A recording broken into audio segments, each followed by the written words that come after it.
வாங்க வாங்க ஐத்தி கிச்சனில் இன்றைக்கி மட்டன் பிரியாணி. வாங்க சமைக்கலாம், ருசிக்கலாம்.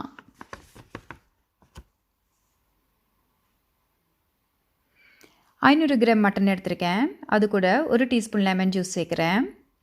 அது கூட இஞ்சி பூண்டு விழுது 1 டேபிள் ஸ்பூன், 1 டீஸ்பூன் உப்பு, 1 டேபிள் ஸ்பூன் ஆயில். நல்லா மிக்ஸ் பண்ணிக்கலாம். நான் கொழுப்புள்ள மட்டனாக கொஞ்சம் எடுத்துருக்கிறேன்.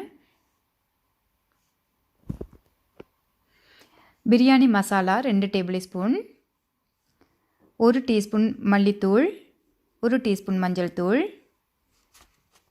1 டீஸ்பூன் மிளகாய்த்தூள், 1 டீஸ்பூன் சீரகத்தூள், 1 டீஸ்பூன் மிளகு, முழு மிளகு, 1 கைப்பிடி அளவு கொத்தமல்லி, 1 கைப்பிடி அளவு புதினா, 3 டேபிள் ஸ்பூன் தயிர் சேர்த்து நல்லா மிக்ஸ் பண்ணிடலாம். நம்ம இதில் என்ன சேர்த்துருக்கோம், மட்டனில் கொஞ்சம் கொழுப்பு இருக்கும், அதால் சமைக்கும் போது நம்ம எண்ணெயை கம்மி பண்ணிக்கலாம். இப்போ நல்லா ஒரு 20 நிமிஷம் மூடி வச்சுருங்க. இப்போ ஒரு கடாயில் 1 டேபிள் ஸ்பூன் ஆயில் விட்டு ஒரு பிரிஞ்சலை, ஒரு பட்டை, பிரிஞ்சலையே 2 உடைச்சிருக்கேன், 3 ஏலக்காய், 3 கிராம்பு, 1 டீஸ்பூன் சின்ன சீரகம், 1 டீஸ்பூன் சோம்பு, அதோட 3 கொத்து கருவேப்பிலை சேர்த்துருக்கேன். கருவேப்பிலை பொரியட்டும். ஏன் கருவேப்பிலை போடுறேன்னா வாசமாக இருக்கும். அது கூட ஒரு வெங்காயம் பொடியாக நறுக்கி சேர்த்துருக்கேன். 1/4 டீஸ்பூன் உப்பு சேர்த்து நல்லா வணக்கிக்கலாம்.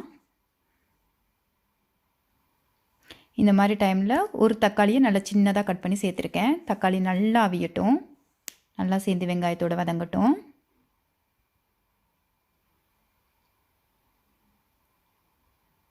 இப்போ வந்து மிக்ஸ் பண்ணி வச்ச மட்டனை நம்ம இது கூட சேர்க்குறோம்.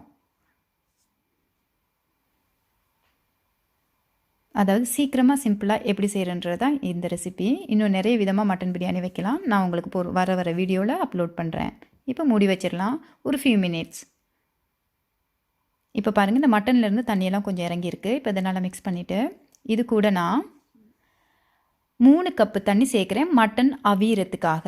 எப்போவுமே மட்டனை நம்ம முன்னாடியே அவிச்சிட்டு பிரியாணி பண்ணுவோம். இதில் கொஞ்சம் மாற்றம். ஏன் அப்படின்னா இதோட ஜூஸ் எல்லாம் மட்டனில் சேர்ந்து சூப்பராக இருக்கும் நீங்கள் சாதம் போட்டுட்டு கேட்க. இப்போது நல்லா கொதிச்சிருச்சு, மட்டனும் நல்லா அவிஞ்சாச்சு. ரைஸ்க்கான தண்ணி சேர்க்குறோம். நான் 2 கப்பு பாஸ்மதி ரைஸுக்கு 3 கப் தண்ணி சேர்க்குறேன். ஏன்னா ஏற்கனவே தண்ணி இருக்கிறதால.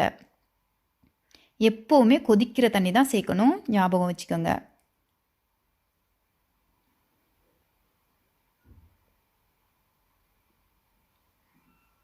இப்போ நல்ல பபிள்ஸ் வருது பாருங்கள். உப்பு கண்டிப்பாக செக் பண்ணிக்கோங்க. இந்த டைமில் நான் 2 கப் ரைஸை நல்லா கழுவி 20 நிமிஷம் ஊற வச்சு சேர்த்துருக்கேன். ரைஸ் போடுற முன்னாடியும் நீங்கள் உப்பு பார்க்கணும், அதுக்கப்புறமும் உப்பு பார்க்கணும், ரொம்ப முக்கியம்.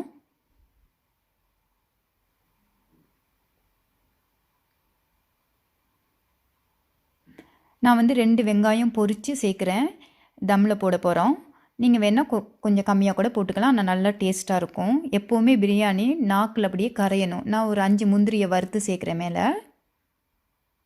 இப்போ தம்மில் போடலாம் ஒரு 10 நிமிஷம். அடுப்பு வந்து நல்ல மிதமான தீயில் விடுங்க.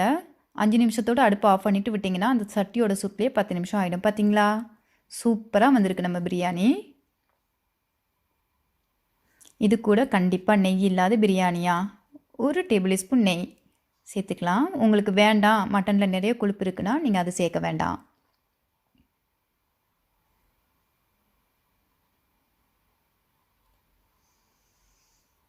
இப்போது வாசனைக்காக நான் வந்து ரோஸ் வாட்டர் 1 டீஸ்பூன் சேர்த்துருக்கிறேன். இது எதுக்கு அப்படின்னா இந்த மட்டனோட வாடையும் வராது, நல்ல ஒரு ஃப்ளேவர் உங்களுக்கு கிடைக்கும். கண்டிப்பாக நீங்கள் ட்ரை பண்ணி பாருங்கள்.